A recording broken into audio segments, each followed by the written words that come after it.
माहा गाड़ी में बैठी खुश्क आंखों से सबको देख रही थी। घर पहुंचे तो हमसाए और रिश्तेदार इकट्ठा हो रहे थे। सब औरतें माहा की मामा को गले लगाकर हौसला दे रही थी।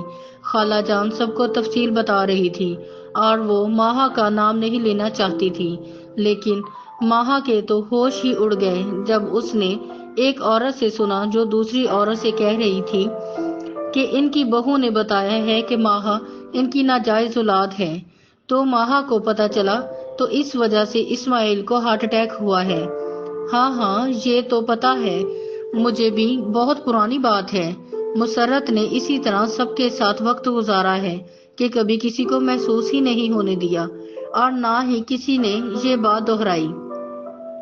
दूसरी औरत ने कहा, हाँ भाई, लेकिन बेटी को पता चला तो बाप की जान ले ली। बस जी, अल्लाह बचाए ऐसी औलाद से।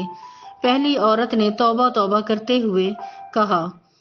माहा पास ही बैठी ये सब सुन रही थी, लेकिन इसके पास कहने को कुछ भी नहीं था और ना ही माँ के गले लगकर खुलकर रो सकती थी।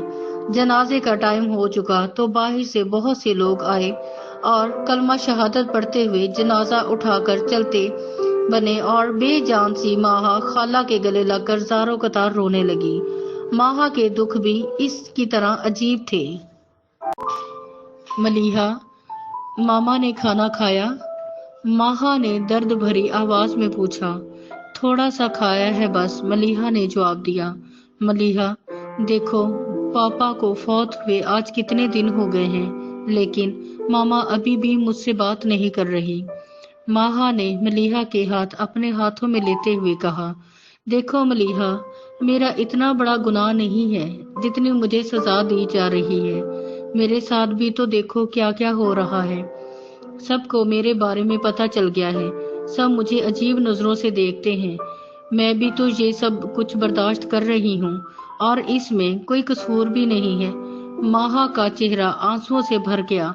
मलीहा ने माहा को तसल्ली देते हुए गले लगा कर कहा, माहा अभी सब ठीक हो जाएगा, अब दिल छोटा ना करो प्लीज।